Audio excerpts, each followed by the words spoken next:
అమ్మ, సర్వేశం ఏకాదశి అంటారు కదా! అసలు దాని విశిష్టత మరియు గొప్పతనం ఏంటమ్మా? చాలా మంచి ప్రశ్న. అది గూడా మనకి మార్గశిర మాసంలో రావటమే చాలా విశేషం. హ్మ్. దగ్గరలో ఉంది.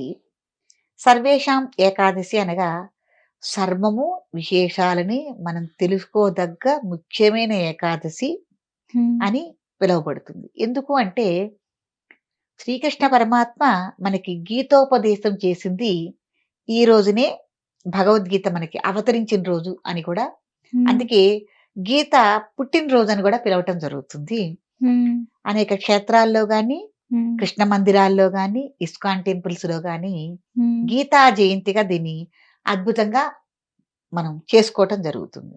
హ్మ్. ఎక్కడైనా మీరు, నేను హ్మ్. పుట్టిన వాళ్ళం మనం పుట్టినరోజులు చేసుకుంటాము. అవును. అలాగే భగవంతుళ్ళకి గూడా అంటే స్వామివార్లకి, రాముల వారికి గాని, కృష్ణయ్యకి గాని, హ్మ్. లేతే శివుడికి గాని, అమ్మవార్లకి గాని మనం పుట్టినరోజులు చేస్తాం. హ్మ్. అదే గదా! శ్రీరామనవమి, కృష్ణాష్టమి అవును. కదా! హ్మ్. కానీ ఒక పవిత్రమైన ఒక గ్రంథానికి హ్మ్. పవిత్రమైన గ్రంథం ఎలా అది అంటే ఏదైనా ఒక పుస్తకము అంటే హ్మ్. లిఖిస్తారు ఎవరైనా. హ్మ్. కవులు గాని, హ్మ్. రచయితలు గాని లిఖిస్తే ఒక పుస్తకం అవుతుంది రాత వల్ల. హ్మ్. కానీ ఒకళ్ళకి ఒకళ్ళు ఉపదేశించింది. అంటే హ్మ్. సాక్షాత్తు శ్రీకృష్ణ పరమాత్మ హ్మ్. మహాభారత యుద్ధ టైంలో హ్మ్. అర్జునుడికి డైరెక్ట్‌గా హ్మ్. ఒక మంచి కొన్ని మాటలు జెప్పారు. ఆయన యుద్ధం గురించి అర్జునుడు భయపడుతూ ఉంటే, హ్మ్. "అర్జునా నువ్వు యుద్ధం గురించి భయపడొద్దు" హ్మ్. అనని చెప్పి ఆయనకొక ధైర్యాన్ని, హ్మ్. యుద్ధం అనేది ఏ టైంలో మనం చెయ్యాలి, ఏ టైంలో చేయకూడదు, హ్మ్. యుద్ధ నీతి అనేసరికి అవతల వాళ్ళు మనకి బంధువులా, లేతే స్నేహితులా, హ్మ్. ఎవరనేది గూడా మనం చూడకూడదు. ఈ హ్మ్. మొదలైన విషయాలన్నీ హ్మ్. చెప్పిన ఒక సంఘటననమాట. హ్మ్. సంఘటనని ఎవరు విన్నారు? ఎవరు చేశారు అక్కడ? ఆ టైంలో యుద్ధకాలం టైంలో ఎవరు విన్నారు? హ్మ్. విన్నవాళ్ళు చెప్పటం వల్ల ఎవరికీ ధృతరాష్ట్రుడికి చెప్పటం వల్ల హ్మ్. అది క్రమేపీ ఒక హ్మ్. భగవద్గీతగా ఒకళ్ళు రచించారు. హ్మ్. ఒక ఒక ఉపదేశం చెప్పటం, రాయటం గాదు. ఒక ఉపదేశం ఒక గా వ్రాత పుస్తకంగా మారింది. హ్మ్. కొంతమంది రాయటం వల్ల. హ్మ్. దానికొక పుట్టినరోజు చేసుకోవటం అనేది గొప్పతనం ఎక్కడైనా గూడా. ఒక గ్రంథానికి పుట్టినరోజు చేసుకోవటం. అంటే గీత అనేది ఒక పుస్తకానికి హ్మ్. పుట్టినరోజు చూసుకోవటం. అది ఉద్భవించింది గాబట్టి అనని. హ్మ్. చాలామంది ఆ గీతని భగవద్గీతను పక్కన పెట్టి ఈ రోజున కాస్త పసుపు, కుంకంతోనో, అక్షంతలతోనో లేకపోతే పువ్వులతోనో పూజ చేసుకుంటూ ఉంటారు. హ్మ్. గీతా జయంతిగా మనం అద్భుతంగా హ్మ్. ప్రముఖ దేవాలయాల్లో దీన్ని చేసుకోవటం జరుగుతుందనమాట. శ్రీ మహావిష్ణువుని కొలుచుకుంటూ, హ్మ్. గీతా జయంతిగా చేసుకుంటూ, భగవద్గీతను పూజించుకుంటూ, హ్మ్. అట్లాగే హ్మ్. శ్రీకృష్ణ పరమాత్మను పూజించుకుంటూ, ఈ హ్మ్. సర్వేషాం ఏకాదశిని మనం చేసుకోవటం అనేది జరుగుతుంది. హ్మ్. మనకి ఈ కార్తీక మాసంలో అమావాస్య వెళ్ళగానే హ్మ్. శుద్ధ ఏకాదశిని మనం గీతా జయంతిగా చేసుకోవటం జరుగుతుంది. హ్మ్. అసలు ఈ భగవద్గీతలో శ్రీకృష్ణుడు ఏం చెప్పారమ్మా? అయ్యో! హ్మ్. తెలుసుకున్న వారికి తెలుసుకున్నంత, హ్మ్. దాన్ని ఉపదేశంగా పొందిన వాళ్ళకి పొందినంత, హ్మ్. ఏం చెప్పారంటే మనోనిబ్బరంతో నువ్వెలా ఉండాలి? ఎలా ధైర్యంగా నిలబడాలి? హ్మ్. యుద్ధ నీతి ఏమిటి? హ్మ్. యుద్ధం ఎప్పుడెప్పుడు ఏ టైంలో చేయాలి? హ్మ్. యుద్ధంలోంచి నువ్వు పారిపోవచ్చా? పారిపోకూడదా? హ్మ్. ఏమ్మా? హ్మ్. కష్టాలనేవి ఎలా ఎదుర్కోవాలి? హ్మ్. ఇవన్నీ ప్రతిదీ అన్నమాట. అంటే హ్మ్. అప్పుడు ఆ టైంలోనే కాకుండా హ్మ్. మన లోకం అనేది ఈ ప్రపంచం అనేది కొన్ని యుగాలుగా కొనసాగుతూ ఉంటుంది. హ్మ్. యుగంలో యుగ ధర్మాలేమిటి? హ్మ్. ఏవి ఆచరించుకోకూడదు? ఏం ఆచరించాలి? హ్మ్. అసలు దిక్కు మొక్కు లేదు ఎవరికీ. హ్మ్. వాళ్ళు అలమటిస్తూ ఉంటారు. ఆ టైంలో ఎవరు మనకి దారి? హ్మ్. అన్నప్పుడు అలాంటి వాళ్ళకి గూడా ఆ టైంలో గూడా నేనున్నాను, నేనొస్తాను. హ్మ్. భగవంతుడనేవాడు శంకు చక్రాలు ధరించి ఆ రూపంలోనే మనకి వస్తారు అని కాదు. హ్మ్. మానవ రూపంగా గూడా నేనొస్తాను. హ్మ్. మీ కష్టకాల టైంలో మిమ్మల్ని ఆదుకుంటాను. హ్మ్. తర్వాత మనిషి చావు పుట్టుకల గురించి గూడా బాధపడాల్సిన అవసరం లేదు. హ్మ్. పుట్టించేది నేనే, చంపేది నేనే. హ్మ్. ఇదంతా ఇక్కడ తాత్కాలికమే. మనం ఏది సంపాదించుకున్నా గూడా డబ్బు, హ్మ్. నగలు, లేతే బంధువులు గాని, హ్మ్. మనకు కడుపున పుట్టిన వాళ్ళు గాని, ఇవన్నీ ఉంటాయి గదమ్మా! ప్రేమలు, అవును. ఆప్యాయతలు ఇవన్నీ. హ్మ్. ఇవన్నీ గూడా తాత్కాలికమే. ఇవన్నీ మనతో ఏమి రావు. అన్నీ హ్మ్. మనం ఇక్కడ వదిలిపెట్టి పోవలసిందే హ్మ్. అనని ఒక జ్ఞానాన్ని ప్రబోధించి, హ్మ్. ఒక మేలుకొలుపు గూడా ఉంటుంది దీంట్లో. హ్మ్. తర్వాత ఏం చెప్పారంటే, మీ హ్మ్. మనసుని గాని, బుద్ధిని గాని నా మీద ఉంచితే హ్మ్. మీకు అన్నీ మనశ్శాంతి లభిస్తుంది. హ్మ్. నన్ను మీరు చూడాలనుకున్నారనుకోండి, సాక్షాత్తు పరమాత్మని మీరు చూడాలనుకున్నారు. హ్మ్. అప్పుడేం చేయాలి మీరు?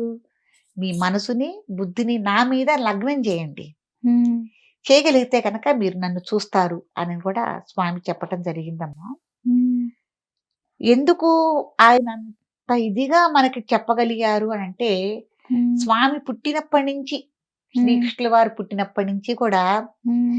ఆయన చివరి దశ దాకా ఏ రోజునన్నా ఆయన సుఖపడ్డారా అన్నది మనకి ఎక్కడా కనిపించలా పాపం. హ్మ్. ఎందుకంటే ఆయనకి శ్రీకృష్ణుడి యొక్క జన్మే మనకి ఒక ధైర్యంగా, ఒక ప్రబోధంగా ఉంటుంది. ఎవరైనా కష్టకాలంలో హ్మ్. కష్టంలో మనం ఉన్నప్పుడు హ్మ్. సాక్షాత్తు పరమాత్మే హ్మ్. ఇన్ని కష్టాలన్నీ ఆయన బయటపడుతూ భూమి మీదకొచ్చారు. హ్మ్. అట్ట తట్టుకొని నిలబడ్డారు అని. ఎందుకంటే ఆయన జన్మ చూడండి జైల్లో. హ్మ్. మళ్ళీ పుట్టారా? జైల్లో పుట్టారా? హ్మ్. ఆయనకి ఎవరు సాక్షాత్తు ఆయనకి శత్రువెవరు? మేనమామే. హ్మ్. హ్మ్. తల్లిదండ్రిని బంధించుంచారు. హ్మ్. మేనమామే శత్రువు. హ్మ్. స్వయంగా తన తల్లికి తోడబుట్టిన వాడే శత్రువు. హ్మ్. జైల్లో పుట్టారు. పోనీ హ్మ్. అట్ట పుట్టిన ఆయన తల్లిదండ్రి దగ్గర పెరిగారా? పెరగలేదు. హ్మ్. మళ్ళీ ఆయన్ని తీసుకెళ్ళి యశోద దగ్గర పెంచడం అనేది జరిగింది. హ్మ్. పోనీ పెంచారు. ఆవిడ గారాబంగా పెంచుకుంది. హ్మ్. పోనీ ఆయన దగ్గర ఉన్నారు ఆవిడ దగ్గర ఉన్నారా? లేరు. మళ్ళీ హ్మ్. కొంత వయసొచ్చిన తర్వాత మళ్ళీ కన్నతల్లి దగ్గరికొచ్చారు. హ్మ్. కన్నతల్లి దగ్గరికొచ్చిన తర్వాత పెరిగి పెద్దవాళ్ళయ్యారు. హ్మ్. అక్కడ మళ్ళీ కంసుడిని సంహరించవలసొచ్చింది మేనమామని. హ్మ్. మళ్ళీ అదొక అపకీర్తి. హ్మ్. మేనమామనే చంపాడు హ్మ్. శ్రీకృష్ణుడు. హ్మ్. కాబట్టి ఆయన రోహిణీ నక్షత్రంలో జననం పొందాడు గాబట్టి, హ్మ్. రోహిణీ నక్షత్రంలో పిల్లలు మళ్ళీ భూమి మీద ఎవరు పుట్టినా గూడా హ్మ్. వాళ్ళకి మళ్ళీ మేనమామ గండం అనని మళ్ళీ ఒక అపకీర్తిని మళ్ళీ అక్కడ ఆపాదించారు మనందరికీను. హ్మ్. కాబట్టి అట్లా అయిన తర్వాత మళ్ళీ రుక్మిణీదేవి కళ్యాణం విషయంలో గూడా హ్మ్. వివాహం కుదిరిన పిల్లని మళ్ళీ ఎత్తుకుపోయాడు. హ్మ్. ఎత్తుకుపోయి పెళ్లి చేసుకున్నాడని అదొకటి. హ్మ్. తర్వాత శమంతకమణి నిందపడి అదొకటి. హ్మ్. తర్వాత యుద్ధంలో గూడా పాండవుల పక్షమే ఉన్నాడు. కౌరవుల పక్షంలో లేడు అనేది అదొకటి. హ్మ్. రకరకాలుగా అమ్మా ఆయన జీవితంలో ఆయన పడ్డ బాధలు, కష్టాలు హ్మ్. అన్నీ హ్మ్. ఇంత జరిగిన తర్వాత పరమాత్మ తను ఎన్నో మహిమలు చూపిచ్చాడు. ఎంత హ్మ్. రాక్షసుల వధలు చేశాడు. మరి గోకులంలో కాళింది అనే సర్పమొచ్చి వీళ్ళ అదే దాంట్లో ఉన్న గోవుల్ని గాని, ఏవైనా గూడా బాధిస్తున్నప్పుడు కాళీ మర్దనం చేసి, హ్మ్. అలా చేసి ఆయన మహిమలు ఎన్నో చూపిచ్చినా కూడా చివరి దశలో, హ్మ్. అవసాన దశలో మనకేం చెప్పారంటే, హ్మ్. "అన్నీ మిథ్యే" అని చెప్పి ఎంతమందున్నా, ఎంత బలగమున్నా హ్మ్. కర్మ ప్రాప్తం అనేది మనకి ఎలా ఉంటుందో, హ్మ్. ఎవరు చేసిన కర్మ వాళ్ళు అనుభవించక తప్పదు. హ్మ్. ఇదివరకు అనేవాళ్ళు. ఏ జన్మలో చేసుకున్న పాపమో హ్మ్. మనం ఈ జన్మలో అనుభవిస్తున్నాము. అవును. ఏ జన్మలో చేసుకున్న పుణ్యమో ఈ జన్మలో మనం సురక్షితంగా ఉండి సిరి సంపదలతో ఉన్నాం, మంచిగా ఉన్నాం అని మనం అనుకుంటూ ఉంటాం. కానీ హ్మ్. ఎవరు చేసుకున్న కర్మ వాళ్ళు అనుభవించక తప్పదు. ఇప్పుడు చేసుకున్న విధానంలో ఈ కలియుగంలో వెంటనే కరెంట్ షాకల్ని ఎప్పటికప్పటికే అనుభవిస్తున్నారు. హ్మ్. కాబట్టి పాపపుణ్యాల ఫలితాలనేవి గూడా ఇలా ఉంటాయి హ్మ్. అనని ఏ యుగంలోనో రామాయణంలో ఆయన శ్రీ మహావిష్ణువుగా ఉన్నప్పుడు హ్మ్. ఏదో చేసిన పొరపాటుకు గాని, దేనికైనా గూడా హ్మ్. కృష్ణావతారంలో ఈ ద్వాపర యుగంలో ఈ రకంగా ఉంది దానికొక పనిష్మెంట్ అనేది. హ్మ్. కాబట్టి ఎవరికైనా ఇది తప్పదు హ్మ్. అనని చెప్పి సాక్షాత్తు తను అనుభవిస్తూ అది గూడా మాయే లీల. హ్మ్. అనుభవిస్తూ మనకు గూడా ఒక ప్రబోధాన్నిచ్చి అట్ట ఇవ్వటమే కాకుండా గీతలో గూడా మనకి కొంత ప్రబోధాన్నిచ్చి హ్మ్. ఇలా బతకండి, ఇలా ఉంటాయి. హ్మ్. దీంట్లో జాగ్రత్తలు తీసుకోండి మీరు. హ్మ్. ఏది చేస్తే మంచి, ఏది చేయకూడదు. హ్మ్. ఏది చేస్తే చెడు. ఇవన్నీ మీరు చూసుకొని మీ హ్మ్. జీవితాలు మీరు చక్కగా సరిదిద్దుకోండి అని చెప్పారు. హ్మ్. చివరికి స్వామి అరణ్యంలో కాలం చేసినప్పుడు బోయేవాడు బొటనవేలికి బాణం వేసినప్పుడు హ్మ్. శ్రీకృష్ణుల వారి నిర్యాణం అనేది అలా జరిగింది. హ్మ్. జరిగినప్పుడమ్మా స్వామి కాలం చేశారన్నది గూడా చూడలేదు కొన్ని రోజుల వరకు. చూడక ఎవరు రాను గూడా రాలా. హ్మ్. అప్పుడు మనకి కరోనా లాంటి విపత్తులొచ్చినప్పుడు గూడా చూసారండి హాస్పిటల్‌లో అవును. జాయిన్ అయినప్పుడు కనీసం మన బంధువులు తన తల్లే కానీ, తోడబుట్టిన వాడే గానీ, మన కడుపున పుట్టిన బిడ్డలే గానీ, హ్మ్. ఆ కరోనా విపత్తొచ్చినప్పుడు ఒకళ్ళ మొహాలు ఒకళ్ళు చూసుకోలేదు, మాట్లాడుకోలేదు. అవును. అట్నుంచి అటు హాస్పిటల్‌కి తీసుకెళ్తే ఈ రోజుకి కూడా వాళ్ళు బతికున్నారో, బతికలేరో గూడా తెలీదు తెలుసా తెలీదు. అండి? ఇట్టాంటి విపత్తులు గూడా ప్రపంచానికి కొన్ని కొన్ని సార్లు మనకు వస్తూ ఉంటాయి. ఆ హ్మ్. టైంలో గూడా ధైర్యంగా ఎలా ఉండాలి అనని హ్మ్. చెప్పి గొప్ప ప్రబోధ మనకి ఆత్మ నిగ్రహాన్ని, ధైర్యాన్ని, హ్మ్. మనిషి మనుగడ ఎలా ఉండాలి, ఎలా సరిదిద్దుకోవాలి, హ్మ్. ఎలా మాట్లాడొచ్చు, ఎలా మాట్లాడకూడదు. హ్మ్. ఇట్లా రకరకాలుగా అన్నమాట. మీరు ఎంత నేర్చుకుంటే అంత హ్మ్. దీంట్లో రావటం జరిగింది. హ్మ్. దాన్నే మనం ఈ సర్వయేషాం ఏకాదశిగా మనం హ్మ్. చేయటం హ్మ్. జరుపుకోవటము, గీతా జయంతిగా జరుపుకోవటము, శ్రీ మహావిష్ణువుని యొక్క ఆరాధన చేసుకోవటము. హ్మ్. దీని ద్వారా కృష్ణయ్యని గూడా ఒకసారి మనం స్మరించుకుని హ్మ్. చేసుకోవటము. ఇట్టాంటివన్నీ మనం ఈ ఏకాదశి రోజున చేసుకోవటం జరుగుతుంది. అమ్మ అసలు భగవద్గీత ఎవరైనా చదవచ్చా? ఏ సమయంలో అయినా? అసలు చదవడానికి ఏమైనా విధి విధానాలంటూ ఏమైనా ఉంటుందా? విధి విధానాలు అంటే ఏ పవిత్ర గ్రంథమైనా సరేనమ్మా. శుచిగా, శుభ్రంగా చక్కగా కాళ్ళు చేతులు కలుక్కొని హ్మ్. చక్కగా చదువుకోవటం అనేది మంచి పద్ధతి. హ్మ్. ఏ మంచి గ్రంథం రామాయణం, హ్మ్. అష్టాదశ శక్తి పురాణాలు గాని ఏవైనా సరే శుచి, శుభ్రంగా హ్మ్. చక్కగా పవిత్రంగా ఉన్నప్పుడు మనం చదువుకోవటమే మంచి పద్ధతి. అట్టాంటిదే భగవద్గీత గూడా. హ్మ్. భగవద్గీత హ్మ్. ఊరికే బట్టి పెట్టి చదవటం కన్నా, హ్మ్. ఆ చదివిన దాన్ని మనసుకి, మెదడుకి ఎక్కించుకోవటం అనేది గొప్పతనం. అవును. దాంట్లో సారాంశం ఏంటి? ఇప్పుడు అన్నం తింటున్నాం గదా! హ్మ్. కూరలు అన్నీ కలుపుకొని మనం అన్నం తింటున్నాం. హ్మ్. ఆ అన్నం మనం తినటం వల్ల ఏమవుతుంది? ఒక సారాంశం మనకి రక్త రూపంగా గాని, ఏదన్నా గాని సారాంశం అంటే బలమే గదా! హ్మ్. అది మనకి శరీరానికొస్తోంది. హ్మ్. అలాగే భగవద్గీత చదవటం వల్ల గూడా ఒక సారాంశం, హ్మ్. ఒక బలం ఉంది. హ్మ్. ఆ బలాన్ని రిసీవ్ చేసుకోవాలి. హ్మ్. దాన్ని అర్థం చేసుకోవాలి. ఉపయోగించుకోవాలి మనం. హ్మ్. ఏది మంచి, ఏది చెడు హ్మ్. అని మనం దాన్ని విభజించుకొని, హ్మ్. మనం ఎంతవరకు దాన్ని ఆచరించుకుంటున్నాం? హ్మ్. ఎంతవరకు గీతా మార్గంలో మనం నడుస్తున్నాం? హ్మ్. ఇది మనం ఆలోచించుకోవాలి. మీకో హ్మ్. మాట చెప్పనా అండి? చాలామంది హ్మ్.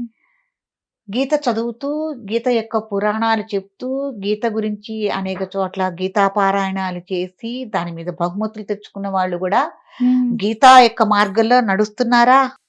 హ్మ్. నడుస్తున్నారా? లేదు కదా! లేదు. మామూలు మానవుల్లాగానే ఉంటున్నారు గానీ, అవును.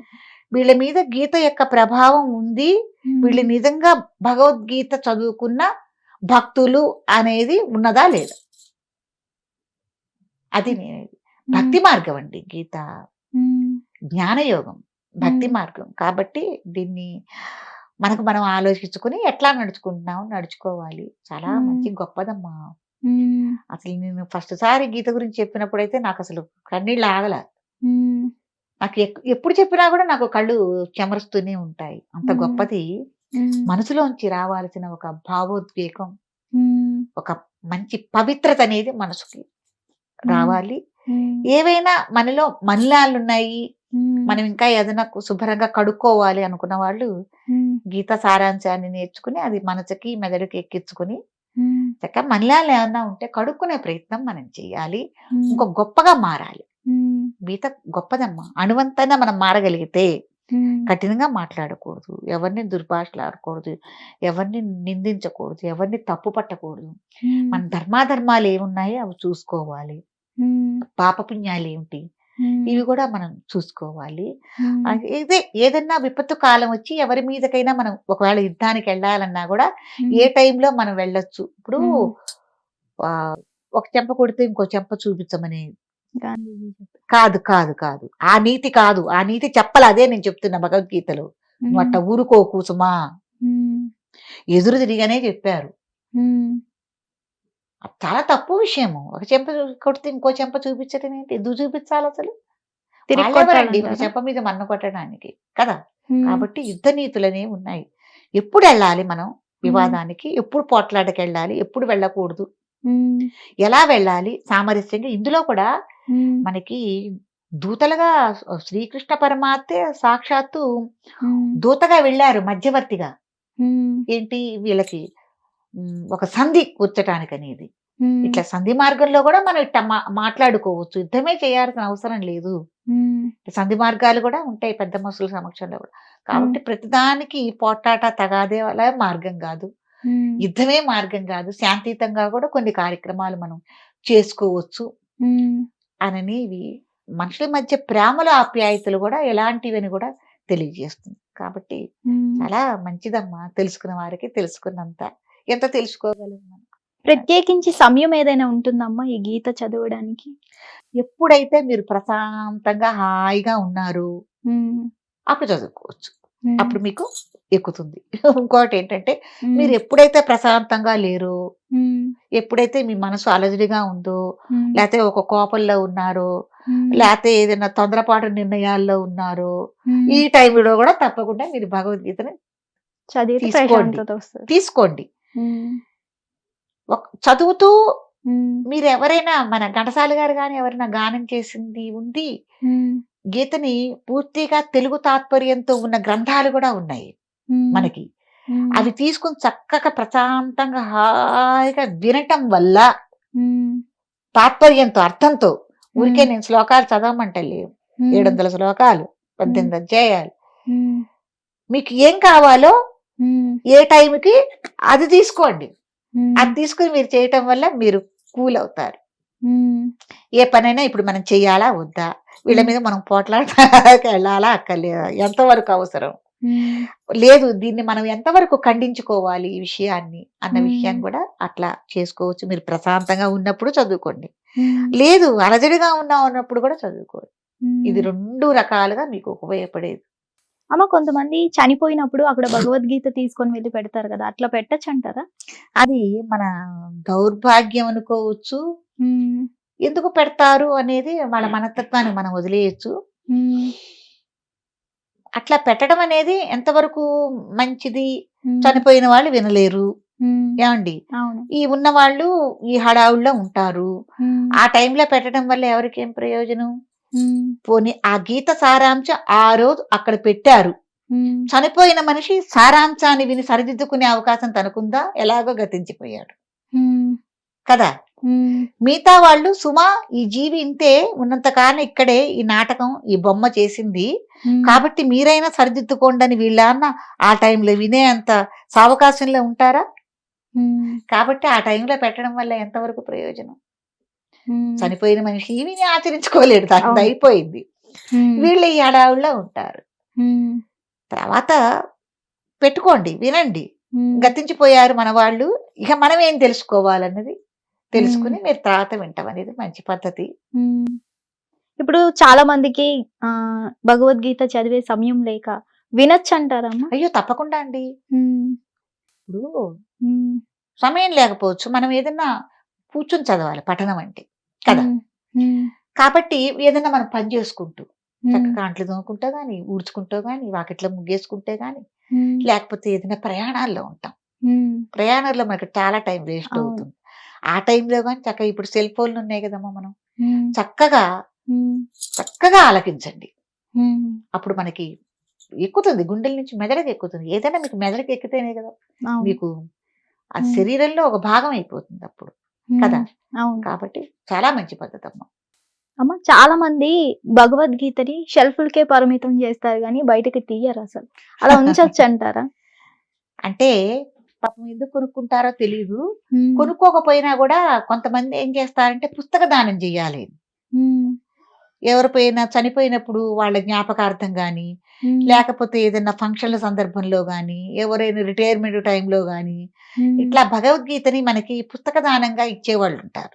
హ్మ్. ఇచ్చినప్పుడు వాళ్ళు ఏం చేస్తారంటే వాళ్ళు ఇస్తారు, వీళ్ళు పుచ్చుకుంటారు, తీసుకొస్తారు, షెల్ఫ్‌లో పడేస్తారు. హ్మ్.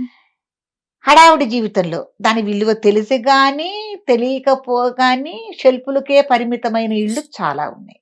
హ్మ్. కానీ నేను చెప్తాను, హ్మ్. అట్లాంటప్పుడు నేనంటాను భగవద్గీతనట్లా హ్మ్. మీరు దానంగా గాని, ఏదైనా మీరు సందర్భాన్ని అనుసరించి ఇవ్వటం అనేది తప్పు. దాని విలువ, హ్మ్.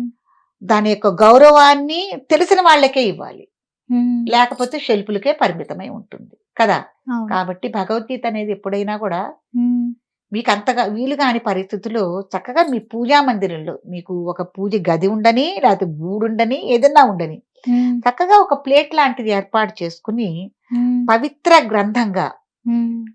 తర్వాత మనం పుస్తకం చదువుకోవటానికి ఒక పీట అనేది ఉంటుంది. హ్మ్. ఒక ప్లేట్‌లో పెట్టుకొని, ఆ పీట మీద గ్రంథంగా పెట్టి, హ్మ్. దాన్ని కనీసం వారానికోసారన్నా గుడ్డపెట్టి తుడిచే అలవాటన్నా మనం చేసుకోవాలి. హ్మ్. మీకు ఒక విషయం చెప్తానండి. ఏదన్నా ఒక పరిస్థితి మనకొచ్చినప్పుడు కళ్ళు మూసుకొని భగవద్గీతలో ఒక పేజీ తీస్తే మీకు సంబంధించిందే వస్తుంది. హ్మ్. కదా! అవును. కాబట్టి ఎవరైనా కూడా షెల్ఫ్‌లకట్ట మీరు పరిమితం చేసి ఉంచొద్దు. హ్మ్. అది చాలా తప్పు విషయం. హ్మ్. మీరు భగవద్గీత ఎవరైనా ఇచ్చినప్పుడు గూడా మీకు అట్టాంటి ఉద్దేశ్యం లేని వాళ్ళు దయచేసి పుస్తకం తీసుకోవద్దు. హ్మ్. ఇచ్చేవాళ్ళు గూడా ఇవ్వవద్దు. హ్మ్. నేనిదే చెప్తాను. హ్మ్. ఇవ్వద్దు. ఇచ్చేవాళ్ళు ఏదన్నా ఉంటే దాని గొప్పతనం హ్మ్. ఒకసారి చిన్న మీటింగల్లే పెట్టి హ్మ్. భగవద్గీత యొక్క గొప్పతనం ఇప్పుడు మనం ఎట్లా చెప్పుకుంటున్నామో హ్మ్. దాని గొప్పతనం చెప్పుకొని ఇవ్వండి. హ్మ్. అప్పుడు వాళ్ళకి తెలుస్తుంది దాని యొక్క విలువ. అమ్మో! భగవద్గీత చాలా ప్రత్యేకమైంది కదా! పుస్తక దానంలో భగవద్గీత ఇవ్వచ్చంటారా అయ్యో! అసలు? తప్పకుండా అమ్మా. హ్మ్. పుస్తక దానంలో అసలు అది పురాణాలున్నాయి. పురాణాలు, పుస్తకాలు. ఏదన్నా పుస్తక రూపంలో లేపోతే ఎట్లా వస్తుంది? హ్మ్. పుస్తకాలు ఇప్పుడు రామాయణ, భారతాలు గాని, ఇతిహాసాలు గాని, ఉపనిషత్తులు గాని హ్మ్. ఇన్నున్నాయి. హ్మ్. ఏదైనా పుస్తక రూపంలో ఉంటేనే గదా! హ్మ్. మనం పుస్తక దానం అనేది చేయటానికి. దాంట్లో భగవద్గీత ఇవ్వటంలో తప్పేం లేదు. హ్మ్. తప్పకుండా ఇవ్వచ్చు. అంటే కొన్ని వస్తువులు ప్రత్యేకమైనవి ఇవ్వకూడదు అంటారు గదా! అట్లా కాదండి. హ్మ్. అట్లా అనుకున్నప్పుడు మనం అన్ని దానాలు చేసుకోవచ్చు. అన్నీ చేసుకుంటాం గదా! బంగారం, వెండి హ్మ్. అన్నీ చేసుకుంటాం. ఒక ఇనుము చేయం తప్ప హ్మ్. అన్నీ చేస్తాం కదా! హ్మ్. ఇవ్వని దానాల్లో ఏదన్నా ఉందంటే అదేంటి ఇనుమే. హ్మ్. అది గూడా శనికి సంబంధించిన వాటిల్లో కొంతమంది తీసుకునేవాళ్ళున్నారు. చెప్తున్నా మాట వరుసకి. హ్మ్. కాబట్టి ఇచ్చేవాళ్ళు గాని, తీసుకునేవాళ్ళు గాని దాని యొక్క యోగ్యత, సుకృతం అది హ్మ్. ఎంత పవిత్రమైందో ఆలోచించుకుని చేయటం అనేది మంచి పద్ధతి. ఓకే. ధన్యవాదాలు.